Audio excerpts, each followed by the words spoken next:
tema da palavra de hoje é: você sabe a importância? Vamos ler Mateus 27, 50 a 51. Mateus 27, 50 a 51 fala assim: E Jesus, clamando outra vez com grande voz, rendeu o espírito. E eis que o véu do templo se rasgou em dois, de alto a baixo, e tremeu a terra e fenderam-se as pedras. Até aí, aleluia.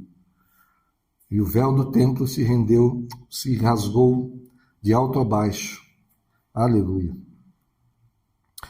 Na época de Jesus, o templo em Jerusalém era o centro da vida religiosa. Ali que eram feitos sacrifícios de animais, que era feita a adoração, a ministração da palavra, tudo conforme a lei de Moisés, que eles seguiam ali. E no templo havia um véu que separava o lugar santo, o lugar do templo, onde as pessoas ficavam, do santo dos santos, que era o lugar onde Deus se manifestava, que representava a presença do Senhor, do santo dos santos. E apenas o sumo sacerdote, uma vez por ano, ele entrava nesse lugar para expiar, para pedir perdão pelos pecados de todo o povo, de toda a nação. Uma vez por ano ele podia entrar ali, só ele. E se ele estivesse em pecado, eles amarravam uma corda, acho que no pé dele, na cintura, não sei, eu não me lembro exatamente, na cintura. Amarravam uma corda na cintura do sumo sacerdote, porque ninguém podia entrar nesse lugar. Se ele estivesse em pecado, por acaso ele estivesse impuro para entrar ali, ele morria. E como ninguém podia tirá-lo, eles tinham essa corda para poder tirar o corpo dele dali. Olha só como era, esse lugar era sagrado, era consagrado ao Senhor. Só uma vez por ano o sumo sacerdote podia entrar ali. Esse véu que separava esses dois lugares, ele não era um tecido leve, como uma cortina assim que bate o vento, ela levanta, ela mexe. Para vocês terem uma ideia, ele devia ter uns 18 metros de altura, e a espessura, ele era de tecido, mas a espessura dele era de uns 12 centímetros. Já pensou? Um tecido deve ter o quê? 1,2 milímetro aí de espessura?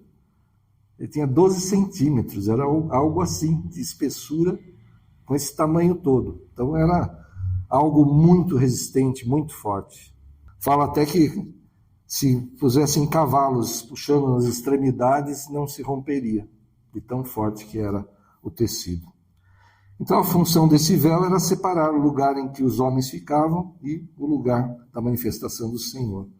Espiritualmente era a separação dos homens, nós pecadores, de um Deus santo. Deus não se relaciona com o pecado. Ele estava presente ali em Israel, no templo, mas havia essa separação física e espiritualmente significando a separação que havia entre a humanidade e Deus. E só para ter uma noção, que o tema da palavra é você sabe a importância. Antes de continuar, pensei em dar um exemplo, fazer um paralelo com uma coisa do mundo, que talvez alguns aqui ainda se lembrem. Quem tem menos de 45 anos aqui, eu acho, não faz ideia. É todo mundo, né? Todo mundo aqui. Então ninguém lembra.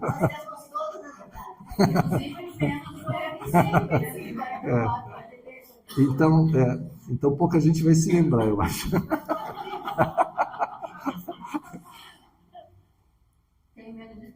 O tempo da hiperinflação, antes do Plano Real. Quem lembra aqui disso, antes do Plano Real? Poucos, né? Poucos. Mas é um exemplo bom para a gente ver, para quem sabe, Quem não sabe, eu vou tentar explicar a situação que era antes, É uma comparação ruim, mas é só para a gente colocar em termos físicos, em termos da vida, da gente, cotidiano da gente, para ter uma ideia. O tempo que a gente vivia na hiperinflação, há mais de 30 anos.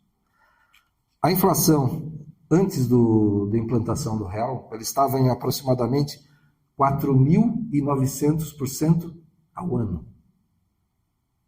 Hoje ele é por volta de 5%. Por isso que eu falo, quem não viveu aquela época não tem ideia do que é isso, né? 4.900%. E as pessoas recebiam o salário, isso aqui, olha só, alguém vai lembrar, hein?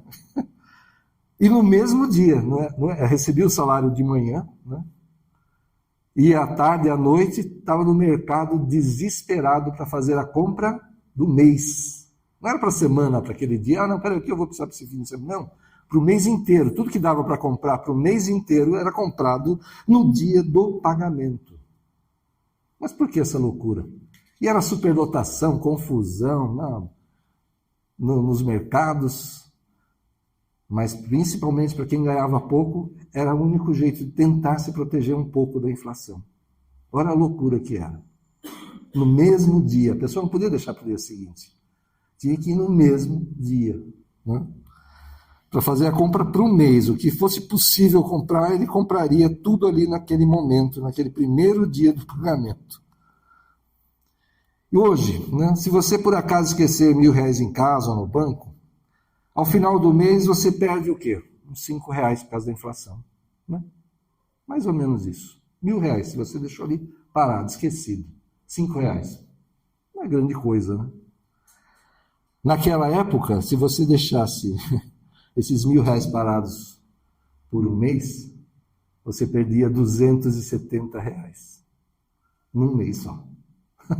Aquilo que no começo do mês valia 700, valia 1.000, no final do mês valia 730. Por isso que as pessoas corriam para o mercado para fazer a compra do mês inteiro, porque perdia muito, muito valor mesmo naquela época, né? E se você deixar por um ano, se você deixasse por um ano esses R$1.000, hoje em dia, né, você ia perder uns R$50.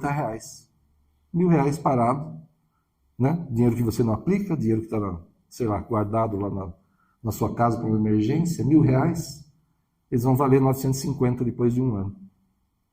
Naquela época, se você fizesse isso, deixasse um ano esses R$1.000 parados, sabe quanto que ia valer? R$19,90.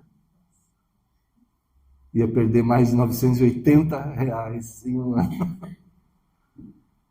Quem não viveu não tem noção do que é viver na hiperinflação. Quem tem... Eu falo 45 porque pelo menos tinha uns 15 anos mais ou menos na época que aconteceu a implantação do Plano Real. Quem não viveu isso não sabe o que é viver uma hiperinflação. É só para a gente ter uma noção de que aquilo que a gente não viveu, de que aquilo que a gente não passou, é difícil que a gente tenha uma noção. Mas esses valores dão para ter uma ideia. Já pensou? Você esqueceu lá R$1.000 por um ano e de repente está valendo 20? Né? Quando você percebe, esqueci esses R$1.000 aqui. Os empresários. Os empresários, a primeira coisa que faziam de manhã, ou o dono da empresa, ou o gerente de finanças, era ligar para vários bancos e ver qual era a taxa do dia, para ver o que ele fazia com o dinheiro no dia. Não era para, deixa eu planejar aqui para um mês, não, para aquele dia. Ele fazia de manhã lá, sabe, 9 horas da manhã, uma coisa assim, e aí ele decidia em que banco ele ia aplicar o dinheiro do dia, e todo dia ele tinha que fazer isso. Todo dia. Olha a loucura, né? Isso era viver na hiperinflação, só para ter uma ideia.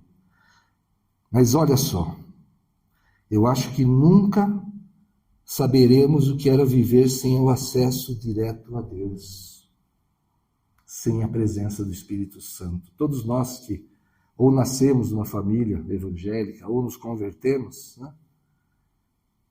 Nós não temos ideia do que é viver sem o Espírito Santo. Nós agora que, né, já conhecemos, nós não temos ideia do que é viver. Quem se converteu, né, sabe das dúvidas e tudo, mas eu acho que, como a gente já provou disso, né, como a gente já viveu, já vive com o Espírito Santo, nós não temos noção do que é estar sem a presença dele. E até nos últimos momentos de Cristo, né, quando uma das coisas que ele falou, né, não sei se a pronúncia está certa, Eli, Eli, lama sabachthani, Deus meu, por que me abandonaste? Acho que Deus Pai, Jesus, claro, né? Deus Filho, mas como homem na terra, mas ele sempre estava ligado com o Pai, né? O tempo todo. Naquele momento, no pior momento ali na cruz, eu imagino que Deus, Pai, se afastou dele. Para que ele, como um ser humano, sentisse o que nós às vezes sentimos. Erradamente, na verdade, de que Deus não está conosco. Para que ele pudesse sentir isso. Porque ele declarar, Deus meu, por que me abandonaste? Ele sentiu isso. Ele passou por tudo nessa terra como um ser humano. E teve que sentir o afastamento de Deus. Que a gente nunca sinta isso.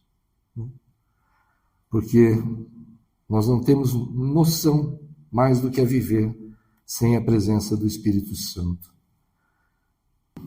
E Jesus, clamando outra vez com grande voz, rendeu o Espírito. E eis que o véu do templo se rasgou em dois, de alto a baixo.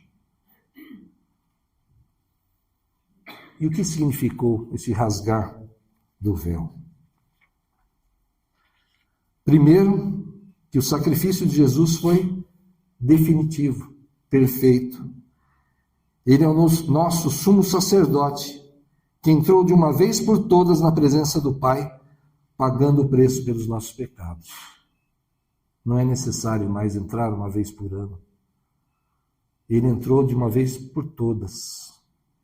E o seu sacrifício foi perfeito, foi definitivo. Não é necessário outro sacrifício qualquer. Não é necessário mais que ninguém entre ali. Porque ele entrou de uma vez por todas. E esse sacrifício perfeito retirou a separação que havia entre nós e Deus.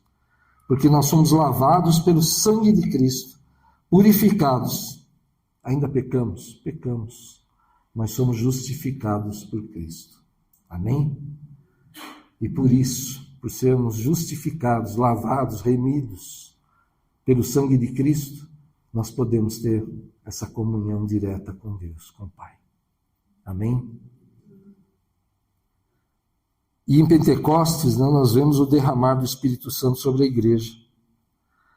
Deus não estava acessível apenas a pouquíssimas pessoas. Agora o Senhor estava habitando em todos que o recebiam como Senhor e Salvador. Em todos. E com certeza nós precisamos valorizar muito o que temos hoje. Olha só o que fala em Hebreus 11, de 37 a 40. Sobre muitos dos profetas. Hebreus 11, 37 a 40, fala assim: foram apedrejados, cerrados, tentados, mortos ao fio da espada, andaram vestidos de peles de ovelhas e de cabras, desamparados, aflitos e maltratados, dos quais o mundo não era digno, errantes pelos desertos e montes, e pelas covas e cavernas da terra. E todos estes, tendo tido testemunho pela fé, não alcançaram a promessa. Olha só, não alcançaram a promessa. Provendo Deus alguma coisa melhor a nosso respeito, para que eles sem nós não fossem aperfeiçoados. Os profetas que passaram todas essas coisas, eles tiveram um vislumbre da vida de Cristo, do Messias, do Cristo na terra, da implantação do reino de Deus, né? E do derramar do Espírito Santo. Mas eles, mesmo sendo quem foram, eles não viveram essa promessa. Mas nós estamos vivendo. Nós estamos vivendo aquilo que os maiores personagens bíblicos não só sonharam em viver. Pensaram em viver, mas não puderam ver as promessas cumpridas, e nós estamos vivendo o cumprimento dessas promessas. Nós estamos vivendo o derramar do Espírito Santo. E olha só, é interessante a gente lembrar, Jesus previu, né, e aconteceu. O templo de Jerusalém foi totalmente destruído em 70 depois de Cristo por uma invasão dos romanos. Hoje, lá em Israel, tem uma parte plana, né? Onde os muçulmanos construíram um templo, né? É o Domo da Rocha? Domo da Rocha. Né? Tem aquela cúpula dourada, né? É bem no lugar onde era o templo do Senhor. Ali só existe do que era o templo aquele piso e o muro das lamentações, onde os judeus oram ali. O templo foi completamente destruído. Ele deixou de existir. E é mais uma reafirmação até da nova aliança. Não é necessário mais um templo de pedra, um edifício, para que Deus se manifeste. Hoje, nós somos templo do Espírito Santo. Será que a gente entende a importância disso? Será que a gente vive dando essa importância? Sabe, de forma que honre a Deus, que glorifiquem a Deus? Aquilo que os profetas, que muitos sonharam em viver, e nós estamos vivendo, será que a gente está dando a importância que deve? Né? Hebreus 10, 19 e 20 fala assim: tendo, pois, irmãos, ousadia para entrar no santuário, pelo sangue de Jesus, pelo novo e vivo caminho que ele nos consagrou, pelo véu, isto é, pela sua carne. Amém? Que nós tenhamos ousadia para entrar no santuário, através do sangue de Cristo, pelo sacrifício de Cristo, porque ele rompeu esse véu, ele tirou a separação que havia entre nós e Deus. E hoje nós vivemos o tempo da graça. Nós temos o prazer, o privilégio de ter o Espírito Santo habitando em nós. E, Senhor, nós não sabemos, não fazemos ideia do que eles viveram, de antever, de pregar, de profetizar a tua vinda, a tua presença, o teu derramar, e não viveram. Mas nós vivemos, Senhor. Oh, Pai, em nome de Jesus, Senhor, perdoa-nos, Senhor, por não entendermos, Senhor, a importância do que vivemos, Senhor, do tempo que vivemos, Senhor, da tua graça derramada, do teu Espírito Santo derramado em nós, Senhor, e agindo em nós e através de nós. Em nome de Jesus, Senhor, abençoa a tua igreja, Senhor, que possamos fazer aquilo que é a tua vontade, cumprir os teus planos, Senhor, em todo o tempo, Pai. Ser realmente tua imagem e semelhança nessa terra. Ser sal da terra e luz do mundo conforme a tua vontade, Senhor. Atender, obedecer o teu envio, Senhor, de levar o evangelho, de testemunhar de ti, Pai. Tira de nós todo medo, toda timidez, toda vergonha, Senhor. Oh, Pai, nós temos a mensagem, Senhor. Nós temos em nós o evangelho, nós temos em nós o teu Espírito, Senhor. Então, Pai, que tenhamos coragem, Senhor, ousadia para testemunhar de ti, Senhor, a grandes e pequenos, Senhor. Aqueles que nos cercam, Senhor, aqueles que o Senhor colocar no nosso caminho. Em nome de Jesus, Senhor, toca mesmo nossos corações, Espírito Santo, que possamos entender, Senhor, o tempo em que vivemos, Senhor, a importância de termos a ti, Senhor, em nós, habitando em nós, Senhor, em nome de Jesus. Ajuda-nos, Senhor, a preservar o templo, Senhor, o teu templo. Oh, Pai, sem pecado, Senhor, sem impurezas. Afasta-nos mesmo, Senhor, de tudo que é da carne, Senhor. Que teu Espírito fale a nossa carne se cale, Senhor, em nome de Jesus. Que possamos ter, como fomos ministrados, Senhor, uma conduta exemplar nessa terra, Senhor. Diante dos homens, Senhor, que olhem para nós e não possam nos acusar de nada além de ser teus servos, de fazer aquilo que é a tua vontade, de cumprir a tua palavra, Senhor. Que não nos acusem de nada errado, Senhor, nesse mundo, em nome de Jesus, Senhor. Mas que possamos honrar, Senhor, ao teu nome, Senhor, com o nosso agir, com o nosso caminhar, Senhor, com a nossa família, Senhor, com o nosso trabalho, onde quer que estejamos, Senhor, que nos dediquemos, que façamos tudo como se fosse para Ti, Senhor, para que o Teu nome seja honrado, para que não possamos trazer escândalo, Senhor, ao Evangelho, Senhor. Oh, Pai, em nome de Jesus, perdoa-nos, lava-nos, purifica-nos novamente, Senhor, para que sejamos Tuas testemunhas nessa terra, Senhor, embaixadores Teus, Senhor. Sabemos que somos forasteiros, peregrinos nesse mundo, mas Teus embaixadores, Teus representantes nessa terra, Tua igreja, que recebeu o ID, que recebeu a ordem de pregar o Evangelho. Oh, Senhor, em nome de Jesus, usa mesmo o Teu povo, Senhor, ajuda-nos a entender, Senhor, a grandiosidade da nossa missão, Senhor, e nunca deixá-la de lado, Senhor. Ou seja por interesses humanos, Senhor, seja pelo que aconteça nesse mundo, Senhor. Mesmo que passemos por problemas, Senhor, em nome de Jesus, como o Senhor nos avisou que passaríamos por aflições, Senhor. Possamos ter um comportamento exemplar, Senhor. Testemunhar de Ti, Senhor. Que as pessoas olhem para nós e vejam um pouco de Ti, Senhor. Do Teu amor, do Teu perdão, da Tua sabedoria, Senhor. Levanta-nos mesmo como igreja, Senhor. Levanta-nos mesmo para pregar o Evangelho com ousadia, Senhor, em nome de Jesus. Usa mesmo, Senhor, o Teu povo, Pai. Que nós esperamos a Tua vinda, Senhor, e queremos, Senhor, ter tesouros dos céus. Sim, Pai. Em nome de Jesus, Senhor.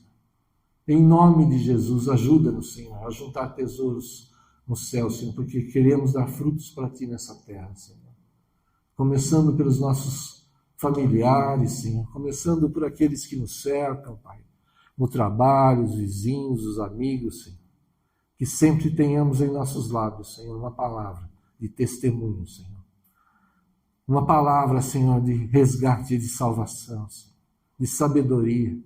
Toca os nossos lábios com a brasa do altar, que deles não saiam palavras de destruição, mas saiam palavras de bênção, Senhor, em nome de Jesus, de consolo, de conforto, de exortação quando for necessário, mas em amor, Senhor, com sabedoria, para que não afastemos ninguém de Ti, Senhor, mas que possamos atrair a muitos, Senhor, para o Teu reino, Senhor, em nome de Jesus. Esse é o desejo do nosso coração.